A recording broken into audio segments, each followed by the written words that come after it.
It was an ordinary Saturday morning in late spring. In this quiet town on the outskirts of Cedar Valley, neighbors were raking lawns, walking their dogs, and making grocery runs. No one could have imagined that, within hours, a tragedy would begin to unfold that would grip the entire region. On Twisted Case File, we examine the life, the choices, and what happened on that road trip. And why did it take 2 months for the truth to surface? Don't forget to like this video, share with friends, and subscribe.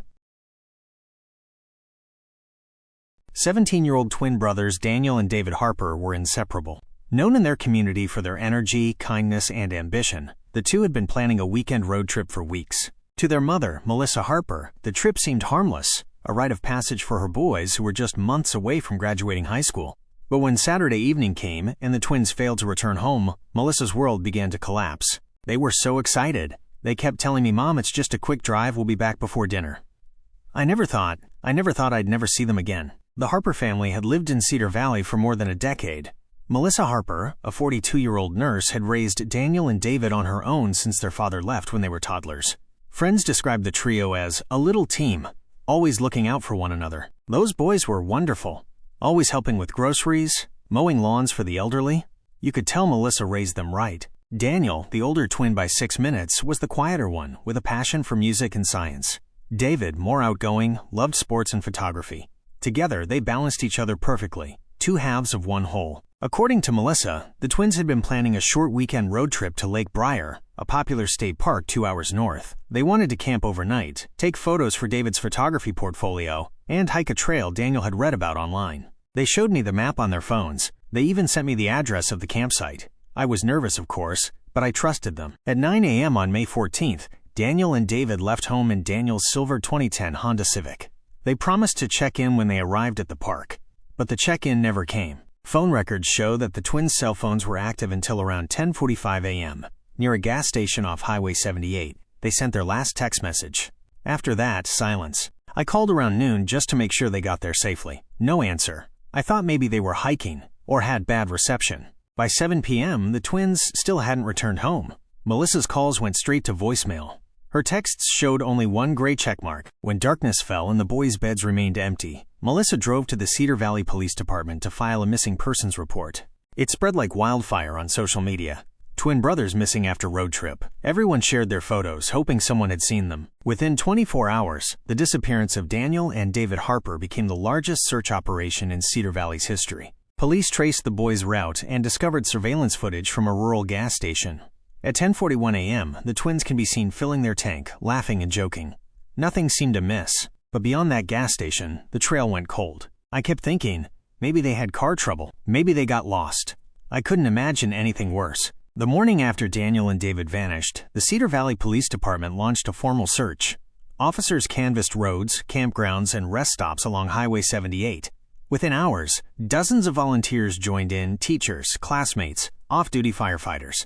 For many, it felt like searching for their own family. Missing persons cases are always urgent, but when you're dealing with two 17-year-olds, brothers, and you have an abandoned vehicle, every minute matters. By mid-afternoon on May 15th, a breakthrough. A county road maintenance crew reported an unattended car hidden behind a stand of trees about 12 miles from the state park entrance. The silver Honda Civic was parked on an old logging road. Its doors were locked. Inside were the twins' backpacks, snacks, and David's camera bag.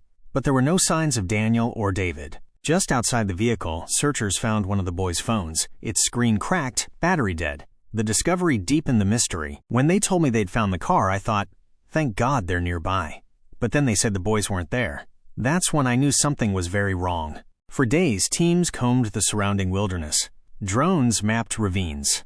Divers searched creeks and ponds. But no trace of the brothers emerged. The search for 17-year-old twins Daniel and David Harper enters its 5th day. Family and friends holding out hope as authorities expand the search area. The story spread beyond Cedar Valley, drawing regional and national attention.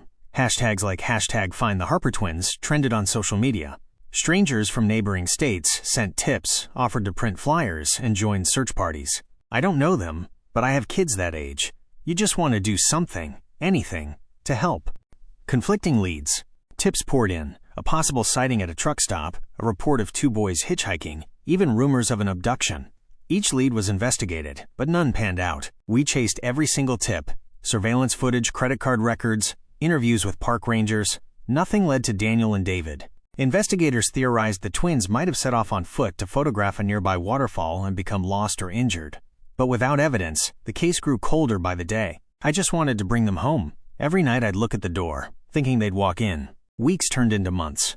Despite exhaustive efforts, no solid leads emerged. For Melissa, time moved painfully slow. 2 months felt like 2 years. I stopped sleeping. I stopped eating. All I could do was call the detective every morning and pray. On July 20th, a break finally came. Not from a tip line, but from an overlooked trail camera mounted by a wildlife researcher deep in the state park. The camera had captured 2 young men, matching Daniel and David's description on the day they disappeared. They were carrying water bottles and a single backpack, heading away from the marked trails. I was reviewing footage of deer movements when I saw these 2 boys. I immediately called the sheriff's office. The location was more than 3 miles from where their car had been found, in a rugged section of the park known for its steep ravines and abandoned mine shafts. Armed with the new information, searchers focused on a remote canyon. On the 3rd day, they made a grim discovery. At the bottom of a narrow ravine, hidden by dense underbrush, they found evidence that told the story Melissa had dreaded. For sensitivity to the family, authorities did not release graphic details. But the investigation concluded that the twins had accidentally ventured off trail, fallen into the ravine, and suffered fatal injuries. Due to the rugged terrain, their bodies had remained undiscovered for weeks. When they told me, it was like the world stopped. But at least I knew. At least I could bring them home. On July 28th, a memorial service was held at Cedar Valley High School. Friends, classmates, and strangers filled the auditorium to honor 2 lives cut short. They were always together.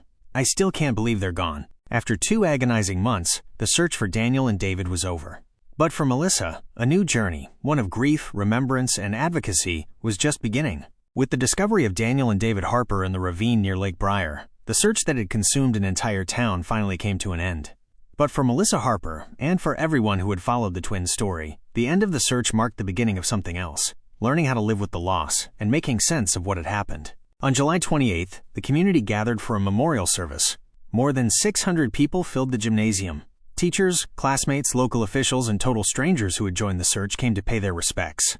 Daniel and David were leaders in our school. They were the kind of kids who made everyone else feel welcome. We wanted to celebrate their lives, not just mourn them. Melissa Harper sat in the front row clutching 2 folded programs. At the end of the service, she rose, walked to the microphone, and addressed the crowd. I want to thank each of you for searching, for praying, for standing by us. Daniel and David loved adventure. They loved this community. Please keep their memory alive by being kind to one another. Following the recovery, investigators held a press conference to outline their findings. There was no evidence of foul play. The twins had wandered into a remote area while photographing wildlife, lost their footing, and fallen into a ravine. It's the kind of accident that's tragically common in rugged parks. They weren't reckless. They were just curious. The terrain can change quickly after spring rains. It became treacherous. Some in the community questioned whether signage and barriers were adequate at the park. County officials promised a safety review of the area. In the weeks after the memorial, Melissa Harper found herself adrift. She had spent 2 months searching, calling, hoping. Now, with the search over, silence filled the house. I couldn't just sit there. I needed to do something. I wanted to make sure no other family went through what we did. Melissa began working with the Lake Briar Safety Council to improve trail signage and emergency access. She spoke at town meetings and contacted state legislators about funding for search and rescue operations. She also established the Daniel and David Harper Foundation, a small nonprofit offering scholarships to students interested in environmental science and outdoor safety, fields the twins had loved. Getting this scholarship from Mrs. Harper is more than money. It's a reminder to follow your passions and to be careful when you're out there. In Cedar Valley, the twins' story became a rallying point for outdoor safety and for the power of community action. Volunteers who had once searched the woods returned to help maintain the trails and install emergency beacons. Every time I see that bench with their names on it, I remember the hundreds of people who came together. It changed the way we do things here. 2 brothers, full of life and dreams, set out on a simple road trip. In their curiosity and love of the outdoors, they lost their way, but they left behind a legacy of compassion, caution, and community. For their mother, the pain will never disappear, but neither will the memories. Melissa Harper still visits Lake Briar. She sits quietly on the bench dedicated to Daniel and David, watching the water glint in the afternoon sun. In the breeze, she hears their laughter. In the rustle of the pines, she feels their presence. Their story is a reminder. Even the most ordinary day can change everything. And even in the deepest loss, love endures. Thanks for watching, and don't forget to like this video, share with friends, and subscribe.